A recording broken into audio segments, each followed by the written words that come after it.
and I would mix them together. Then I would start the loose ends back over. So I had two copies of a lot of different CDs. A lot of people didn't understand that why I did that. But as time went on and I purchased the 2500s, I found out how you could loop, record your own loops, put them on a CDR, and play them at your Steppers events. And from that moment on, Stepper sets became a part of, mixing became a part of the Steppers events. We periodically did it, you can overdo everything. A lot of people get carried away with the looping and the mixing, like in today's stepping scene, and a lot of the older steppers, original steppers don't care for it. Yeah, things have changed, that's for sure. I never forget that 2 CD story, Chris. I never forget it. I got it from Claudio Jackson back in the day. We were down at the Culture Club on Thursday nights. He told me, you got to meet this DJ, Mellow Chris. He said the guy's got 2 CDs for every song, and I was standing there before him. Why would anybody buy 2 CDs? We paying $15, $16 a piece for them. He said, I swear, Steve, we got 2 CDs every CD in this case. I said, and then I found out why. He had the little Sony single draw, no pitch control, and you're just hitting the button, loop, going back and forth. CD is just a fascinating thing. Back in the day, fascinating. We can start the record over.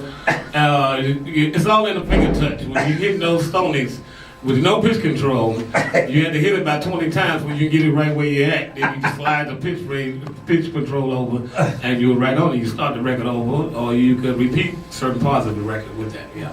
That's one of your skills. I watch you all the time. You repeating records. You have the verse rolling, all of a sudden starts all over clean again. I wonder what happened. Every time I try, the voice jumps in on me, but yours come in clean all the time. So I guess practice makes perfect in that business. Yeah. That's for sure. Well, you know what? When I first started and I got to playing the same records over and over again, I think I got a little bored with it, and I started thinking of ideas to create a different sound with the same records instead of playing just the same song over and over and over again. I mean, I was at the other place for like 7, 8 years, and the records was going through my head like a nail. I mean, I got tired of hearing playing the same song, just like today.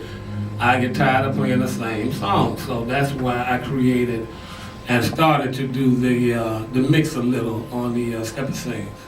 Yeah, that was the beginning of the mixing on the 17. Now you got everybody mixing. Old jocks, new jocks, no jocks, everybody's mixing. And again, a lot of these new jocks are kind of fortunate, in my opinion. I mean, you and I, and most of the DJ friends we had back in the day, we all met at the record shop. Everybody went, where you meet Chris at? In the record shop. Where you meet Neil Money at? In the record shop. That's where you met DJs at back in the day, in the record shop. Nowadays, where they get all this music from nowadays, bro, man? They don't go to record shops no more. Oh, do they have any more record shops? Well, they done figured it out. Well, they are very lucky to start spinning in this time frame because there's so many people that transfer music through flash drives, hard drives. You can take a hippie hard drive. Oh yeah, I fill it up for you.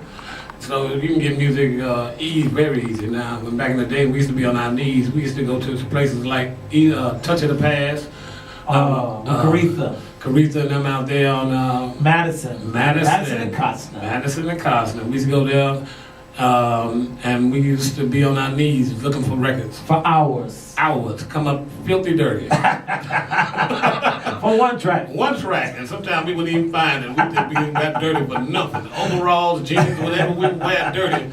I mean, when we wore in there, we walked out, we were filthy. Yeah, that's for sure. I remember those days, Chris. You couldn't go out of town. Everybody else want to go to the music park. When we out of town, the first stop is the record shop. Wherever they're in town, we got to go to every record shop in town. That was our stop. If you're lucky to find a good song, and I remember going down to see Caretha and them, and I found the import CD. And a lot of songs that you could not find on the streets. You could easily go over there, and she would give you some kind of insight on how to get that CD or that song. And a lot of the songs we bought, the CDs that I purchased back in the 80s, the 90s, and early 2000s only had one song on it. We used to pay $25 for it. All the time. That's right. And then everybody wanted us to give them away. You got to be kidding me. Get everything away. They want everything given to them. Yeah. We done searched, paid all our little money, and all of a sudden everybody wants it. If you don't give it to them, they're mad at you. Yeah. So today's DJs are spoiled. I got so many boxes of original CDs, it's ridiculous. I paid $40 for the East Voices of East Harlem Giving Love CD. I know. $40 for one song, and you hear them complaining about, I don't like that. And we used to pay four times as much for one song on one digitally recorded CD. Just one. I remember that. Just one song. I remember that. I'll never forget one of my favorite stories is Larry Joe. I tried to buy that El Chicano promo, which was hard to find that 12-inch, and he sold it to me for $25. Looked like somebody had roller skated all across the thing, but I was so happy to have it, I didn't know what to do.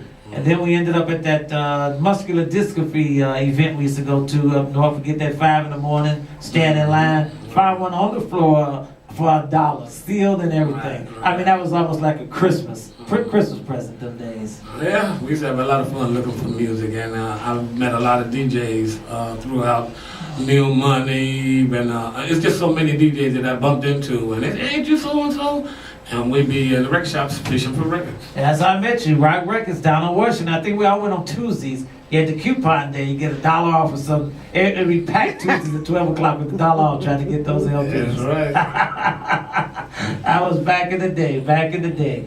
Once again, we're in the studio with my main man, one of the most popular DJs in steppin' history, DJ Mellow Chris. We're going to get back into a little more music, and we're going to come back and get in Chris's head of how he feels about all these big parties he does with 5,000 and 6,000 people there. And last time I got in front of 50 people, I was shaking in my boots. Mellow up there with 5,000 smoking. Loving it. We're going to be back into our interview with Mellow Chris right after the music, y'all.